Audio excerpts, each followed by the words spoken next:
লক্ষ্মীর ভাণ্ডারের টাকা ফেরত নিবে সরকার, কড়া নির্দেশ সরকারের। কাদের টাকা ফেরত দিতে হবে আজকের ভিডিওতে আলোচনা করব।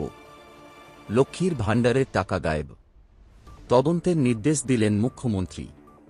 পশ্চিমবঙ্গের বিভিন্ন সরকারি প্রকল্পের অধীনে প্রাপকদের জন্য বরাদ্দ করা টাকা সাইবার প্রতারণার মাধ্যমে অন্য অ্যাকাউন্টে চলে যাওয়ার ঘটনায় বড় ধরনের অর্থনৈতিক প্রতারণা ধরা পড়েছে।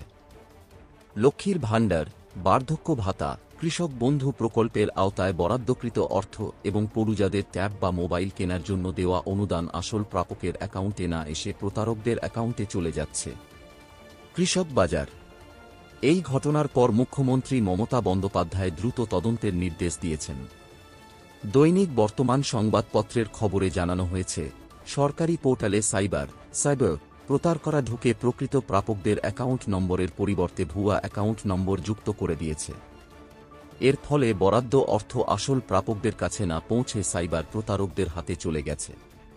এই ঘটনায় বেশ কয়েকটি ব্যাংক অ্যাকাউন্ট ইতিমধ্যেই ফ্রিজ করা হয়েছে এবং প্রাথমিক তদন্তে ঝাড়খণ্ডের জামতারা, রাজস্থানের আলোয়ার ও বিহারের গয়ার সাইবার অপরাধ গ্যাংয়ের সংশ্লিষ্টতা সন্দেহ করা হচ্ছে। এই সাইবার প্রতারণার শিকার হয়েছেন পূর্ব মেদিনীপুর ও পূর্ব বর্ধমানের বহু শিক্ষার্থী। তরুণের স্বপ্ন প্রকল্পের অধীনে শিক্ষার্থীদের ট্যাব বা মোবাইল কেনার জন্য অনুদান দেওয়ার কথা ছিল।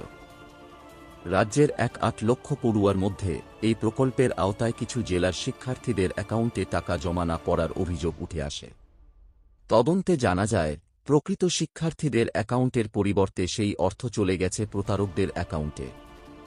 ইতিমধ্যে এই ঘটনার তদন্তে সিআইডিকে দায়িত্ব দেওয়া হয়েছে। বর্তমান প্রতিবেদন অনুসারে প্রাথমিকভাবে 200টিরও বেশি ব্যাংক অ্যাকাউন্ট চিহ্নিত করা হয়েছে, যেখানে শিক্ষার্থীদের বরাদ্দকৃত টাকা স্থানান্তরিত হয়েছে।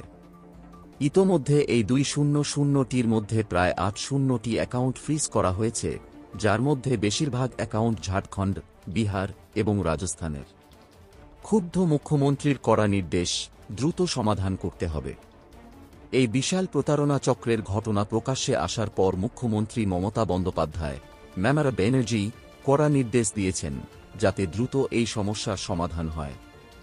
তিনি বলেন, যেসব শিক্ষার্থী এখনও তাদের প্রাপ্য অর্থ পাননি, তাদের যেন দ্রুত সেই অর্থ দেওয়া হয়।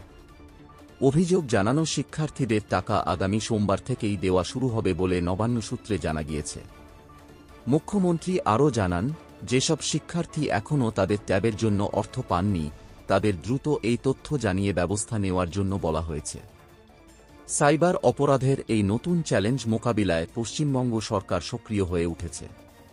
টাকা ফেরতও নিবে সরকার।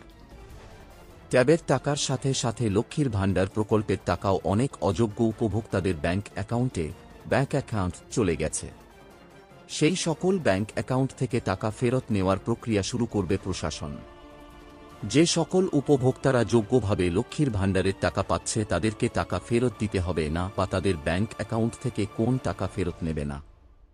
শুধুমাত্র যারা অযোগ্য হয়ে টাকা পাচ্ছেন তাদেরকেই টাকা ফেরত দিতে হবে, বা তাদের ব্যাংক